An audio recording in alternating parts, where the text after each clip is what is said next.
Hello, beautiful people. It's Cinderella. Welcome to the channel. Today, we're back again with another video.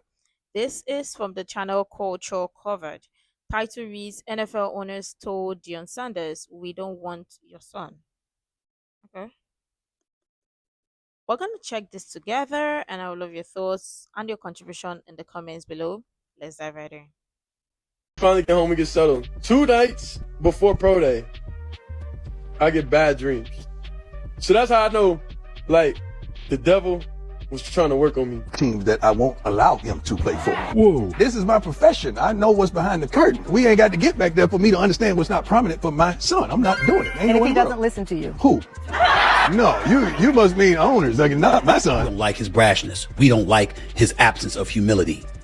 We got to teach him a lesson because we got to make sure he understands under all circumstances we still run this. So Shedeur Sanders is still making headlines after a shocking fall in the 2025 NFL draft. And the internet is running wild with theories on why the NFL snubbed Shedeur. Despite having an incredible college career at Colorado, Shedeur ended up being picked by the Cleveland Browns in the 5th round, 144th overall. That's way lower than many experts expected, with some even predicting he could go as high as number 2. Now here's where things get interesting. NFL insiders are claiming that Shedeur's entitled attitude and decision to skip events like the Shrine Bowl and NFL Combine might have hurt his draft stock, but many others like Stephen A. Smith are pushing back, claiming that Shedeur might be facing bias because of his race. And according to Stephen A., if Shedeur wasn't a confident black quarterback with a bold personality, his attitude wouldn't be a problem. But that's not all. Stephen A. also suggested that this is some type of Colin Kaepernick level collusion against Shedeur and his famous dad, NFL legend Deion Sanders. Meanwhile, fans and analysts are torn. Some think Shedeur's attitude really hurt his chances, while others are saying he's being unfairly judged, especially compared to white quarterbacks who were just as bold and confident. So did Shedeur's attitude cost him, or is there something deeper going on here? Let's break this down. First of all, let me just say this.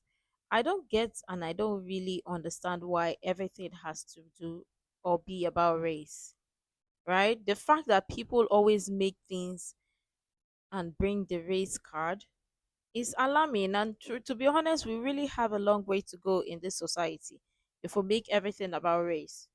I feel like this happened, for no reason. All this is, of course, fuel to the fire. And in no circumstance, we all know this shouldn't happen. But we understand we on the bigger and better things. So now that the wild ride of Shedeur Sanders' draft weekend is over, more details are coming out about how some teams really felt about him. In case you missed it, Shedeur Sanders, the son of NFL great Deion Sanders, is in the news after unexpectedly falling in the 2025 NFL draft. Even though he had a great season at Colorado with over 4,000 yards and 37 touchdowns, the Cleveland Browns didn't pick him up until the 5th round at number 144. Shedeur had one of the most shocking drops in the NFL draft before the Browns finally picked him in the 5th round. And as he kept slipping, draft experts were left guessing when a team would finally take a chance on him. Shedeur ended up being the 144th pick in the draft, even though there was early talk that the Browns might take him at number 2 and make him their future star. You hear me? Yeah, I can hear you. Hey, I know it's been a long weekend. We're going to take you off to work here, all right, brother? Yes, sir. Let's do it. Hey, listen, you got to come in, you got to work hard, you got to earn your job, earn your keep. It doesn't matter where you're taking, it matters what you do from this point forward, all right? Talented, you spent a lot of time with you, let's get ready to go to work, yeah? It's super fast, all right? Yes, sir. Thank you. All right, I got a coach here right now. Yo, what's up, coach? Good to see you, man. Yes, sir. I'm excited to see you. Remember I told you the Lord works in mysterious ways, right? No, for sure. Hey, we're going to get to work. Yes, I know, it's an opportunity, we're going to get to work together, okay, buddy? It's a beautiful thing. It's a beautiful thing. Still, Shedeur kept a positive mindset and said the whole thing didn't change his love of the game or how he sees the NFL. But Shedeur's surprise fall has a lot of people talking, with critics bringing up concerns about his attitude and the way he makes decisions on the field. In fact, some sources are claiming that Shedeur's entitled attitude is the main reason he got snubbed, and apparently the owners didn't like his body language or how he sometimes blamed his teammates. On top of that, Shedeur skipped both the Shrine Bowl and the NFL Combine workouts, choosing to focus on interviews and his pro day instead, which some experts think hurt his draft chances. Former NFL quarterback and longtime analyst Boomer Esiason talked about the situation on his morning show on WFAN, and he said that a lot of coaches and general managers in the league think Shedeur is off-putting and too high on himself. And according to Esiason, Shedeur's father Deion makes things even worse for Shedeur by talking too much and acting like he's in charge. They took him off, and they took him off because the owner said take him off. I don't want that guy. Shedeur Sanders just torpedoed himself. His attitude off the field at the Combine, his dad didn't help him either. He was on podcast talking about, this is my son. If I can get him to where I want to get him to, I'm going to do that. But, when you listen to this kid talk right prior or at the Combine about if you want a new culture in your locker room, I'm the guy to do that. I can turn it around. I mean, he's very high on himself. And I think he was very off-putting to many, many coaches and general managers in the league. And I'm telling you right now, and I know this after talking to 3 different personnel people in the NFL this weekend, they didn't even have him on their board. They took him off. and they took him off because the owner said take him off. I don't want that guy. I don't want this. First of all, let me say it. I just had to pause there, right? Because we all know that, I mean, with football, baseball, basketball, people who are good, regardless of their skin color, majority of the time they are proud. Lots of these players are so proud, they have like pride and whatever. And I don't know what comes with it. Is it because they are good or they think they are better or whatever? But I just think like it's just lots of them like it just I think it's just lots of them have it. And you all know what we're talking about, right? High school, you see some of them like the way they carry themselves, like, oh, don't come near me and whatever. I just think that lots of them just have this pride that comes with it, which sometimes is a good thing, sometimes it's not. And the entitlement follows, which sometimes is good and sometimes is not, because it also gives you room to know your words and whatnot. But again, sometimes uh, some people will look at it like a good thing and some people will look at it like a bad thing. That's where the problem is. And for me, I just be like, okay, if you've got issues with somebody's attitude or how they behave in the field or behave around with their players and whatnot, you talk to them, right? And let them know that, okay, you have to tune it a bit because there are other players and people can also, if we're being honest, sometimes they can be replaceable, sometimes they cannot be replaceable. So you have to communicate, right? Communication. I just think that is what lots of people are missing in this aspect of this one. Yeah, right. Because the pride follow, yeah, the pride just follow lots of them is in their body. That just be because let's even be honest first. If your dad is a good player and you're also a good player, even your shoulder too will reach your head and will even pass your head. What are you saying? Eh? What are you saying? They didn't even have him on their board. They took him off, and they took him off because the owner said take him off. I don't want that guy. I don't want this entitled person on our team. And I don't blame him. But that's not all. Just weeks ago, reports surfaced that an anonymous NFL coach whose team is picking in the top 7 claimed Shedeur came off as brash and arrogant during a team interview. Former ESPN reporter and NFL insider Josina Anderson was the one who leaked this in a post on X, and she defended Shedeur, writing, "I am disappointed to hear that a quarterback's coach from a team drafting in the top 7 referred to Shedeur Sanders as coming off brash and arrogant in his team interview and making his assessment known to a number of people per source. I'm purposely not naming the team as not to directly call the team out. I'm just sharing that this coach's personal assessment is the direct opposite from how Sanders came across to many reporters in his press conference with the media at the Combine. Sanders appeared to go out of his way to acknowledge multiple media members, regardless if they were recognizable or not. He seemed cordial, polite, witty, and thoughtful, along with being confident, as many athletes are. Ultimately, these observations were distinctly different from how another quarterback prospect came off to some in the media last year in Indy." Josina also said, Exactly. This is what we're saying. To some people, it's off-putting, is pride, is rude, arrogant. But some people, is confidence, is like you name it. So it's different for different people. It's how people just perceive or read things, and that's the more reason why I just think like sometimes communication is important, right? Because let's just be honest, the way you view some things and the way somebody else will view it, or some other person would view it, is most likely not going to be the same.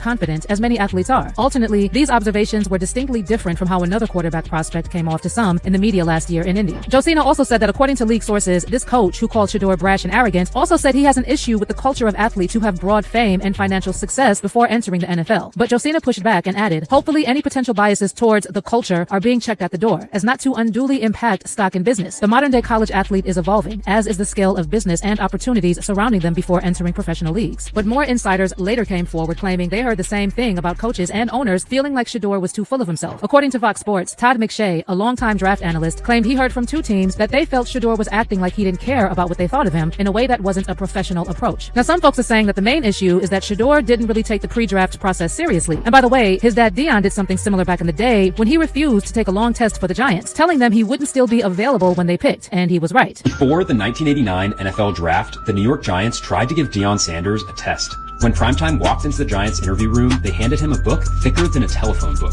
They told Sanders that it was the test that they give to all of their players. However, once he realized that the Giants had the 10th overall pick in the draft, he looked at them and said, "I'll be gone before then. I ain't got time for this." Then stood up and left the Giants facilities. But see, Deion had next-level talent that everyone could see. Shedeur isn't quite on the same level. For players who aren't clear-cut top picks, skipping parts of the draft process can backfire. And that's exactly what happened to Shedeur. And now some people are pointing to these types of interviews as an example of Shedeur's arrogant attitude. Tell them what does Shedeur Sanders need? What do you hope to get out of the NFL to help you reach your maximum potential as fast as possible? All I need is opportunity. Simple. Whatever franchise want to change their franchise, then there's no doubt who to go with. I've done it over and over and over, so you'll be a fool not to pick me. And Lewis mentioned again. If you ain't trying to change the franchise or the coaches, don't give me. So you should know history repeats itself over and over and over, and I've done it over and over and over, so it should be no question why an NFL franchise should pick me. You think I'm worried about what critics say or what people got to say? You know who my dad is? They hated on him too. So it's like it's almost normal. Without people hating, it's not normal for us. So we like diversity. We like everything that comes with the name. That's why we are who we are. I mean, how many times did Raul get touched? How many times did Raul get touched? They was able, like, of course, whenever you're able to run the ball consistently, whenever you're able to, then that opens up the pass, you know. But it's just like you got to understand like what your team good at. So it's like, why would we keep running the ball if we out there and we get in a situation where it's a must get and we don't get it? Are those kind of 4th and 1 conversions that haven't gone your guys' way in the last couple? Is that kind of play into everybody's mind? Is that kind of something on your mind when thinking about advancing the ball with that? Nah, I'd rather, if we're going to go down, I'd rather go down swinging, honestly. Because I know I can throw the best punch. What fans are saying, the difference between Shedeur and his dad is that his dad was elite and could back up this type of talk. But on the flip side, some voices in sports media, like Stephen A. Smith, are pushing back against the criticism, saying Shedeur might be facing unfair treatment because of his race. Stephen A. argued that if Shedeur weren't a young black quarterback with confidence and a bold personality, the same attitude wouldn't be such a big deal. And according to Stephen, the draft pick was the league owners sending a message to Shedeur and his dad that they work for them and not the other way around. And because of his swag and his bravado or whatever, y'all gonna turn against him. How about y'all should have drafted Shedeur Sanders earlier because of that alone? I'm not talking about at the expense of his skill. I know he's got to have skill. That's not what I mean. I'm saying rather than look at all of those things as a negative, how about looking at it as a positive? You got a primetime Deion Sanders. His son is going to be motivated to perform at a higher level. He is all about performing at a higher level. He would be in his son's ear, imploring him to listen to his coaches, imploring him to play better, imploring him to be dedicated and focused and on point. Did you ever think about that? Of course not. Because, ladies and gentlemen, as times change, they remain the same. Young kid, privileged to be raised by a father who's universally recognized as one of the greatest athletes the world has ever seen, and a champion, by the way. He's still black. We don't like his brashness. We don't like his absence of humility. We got to teach him a lesson because we got to make sure he understands under all circumstances, we still run this. We're the bosses, and we can put our foot on your neck any damn time we want to. That's what happened to Shedeur Sanders and Deion Sanders over the last few days, spanning 5 rounds and 143 picks. That's what happened. Let me just say this. You see that phrase right there? Do you know who my dad is? Every son or every child will be proud, so proud of their father who is successful and they're following their father's footsteps and whatnot. But again, I just think that it's just some sense of miscommunication coming from somewhere, that they just sense or think that he's arrogant or he's prideful or he's proud or whatever.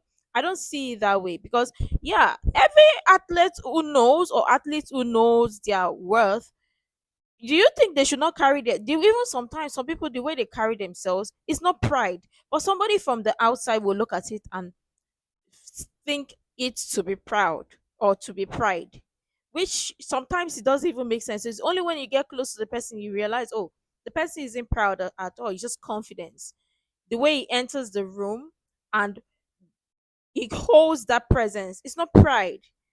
I just think people should communicate. And another thing I want to say is, if America keeps making everything about race, they're not going to grow.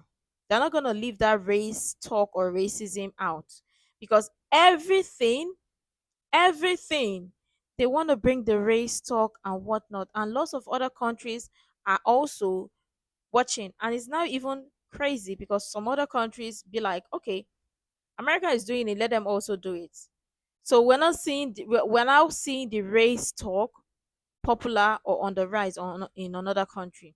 I don't like how everything is based off of race or based off on race. It don't make any sense. That's the reason why lots of people stay divided, and it's sad because if you look at it, he is a good athlete. He and is doing his best. Is trying his best. Every athlete that knows their worth or knows that they are very good, they'll carry their shoulder up. Do you know who my dad is? Calm down, calm down. Yes, now. Why wouldn't he be proud? Do you expect him not to be proud of his dad? And his dad not to be proud of him? And him not to know his worth? Because if he doesn't even know his worth, it's the same people that will come out to say, oh, well, he doesn't know his worth. He allows them to take him here, doing it and this. But now he knows his worth, is carrying himself the way he should be with confidence. And now they're reading it as pride. It don't make any sense. And well, we're just going to be honest. Because there are sometimes you'll be in a room with people and somebody from afar will look at you and say, oh, this one is too proud. Only to realize that no, it wasn't even pride. It was a check hook. Stay in your lane. Know your position. This is a National Football League. You ain't running a damn thing this way. You will be humble. You will conduct yourself with humility. Nothing is given to you. Everything is earned. And even then, we'll decide whether we want to give it to you or not. That's how they treated Shedeur Sanders. But Stephen A. didn't stop there. He also hopped on X to say he'd received a text from someone claiming that Shedeur being passed over felt like Colin Kaepernick level collusion on the part of the NFL. And Stephen A. agreed with this take, writing, "Someone just texted me this message, and they are absolutely correct. This is a bad look for the NFL. This feels like Kaepernick level collusion. All the hard work the NFL league office puts into eradicating these kinds of perceptions, only to turn around and watch as the owners look like they're colluding, messing up everything. What has been done to Shedeur will outshine everything else in this draft. We'll never believe this is about just talent evaluation again." Meanwhile, former Democratic Congressman Jamal Bowman also agreed on this take and claimed that the NFL and America are afraid of Shedeur Sanders because he's a strong black man. Bowman shared a video of himself talking about the draft pick, and he captioned it, "The NFL doesn't like Shedeur Sanders because he wears gold chains and talks like a rapper. They don't care that he's a leader, intelligent, tough, and completed 77% of his passes with no O-line and no running game. He's entitled, but Eli Manning wasn't entitled when he refused to be drafted by San Diego. He's not athletic, but that didn't stop Joe Montana, Drew Brees,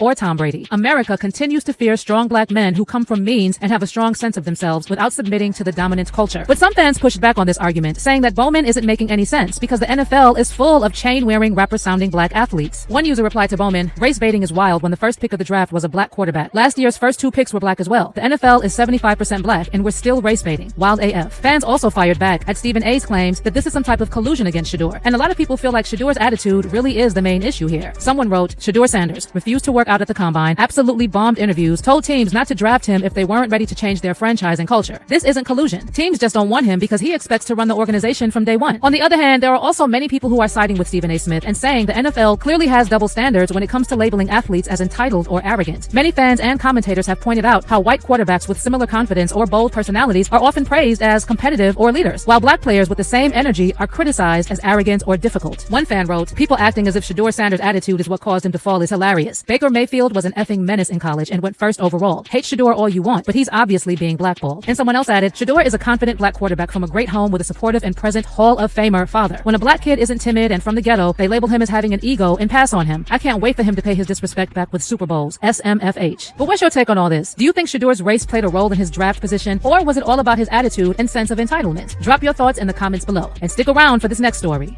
Finally, And see, this is the thing. Lots of people are still talking or bringing the race talk here. That is where the problem lies because everything is still going to be about race, which doesn't even make any sense. And I mean, America needs to, like, with this race talk, it needs to die. Because the fact that people will say, oh, black, black, white, really, really, for me, I don't even think it is about pride or whatever, but people would are reading it to be proud or being pride about pride. Even me safety. But honestly, I just think that yeah, it may just be some double standards and be like, maybe, who knows? But obviously, I think it is communication somewhere that is not being well thought out, well thought past to the right party. I just think that. But obviously, I don't think it is pride. Every athlete, even QB, good ones, they will be proud.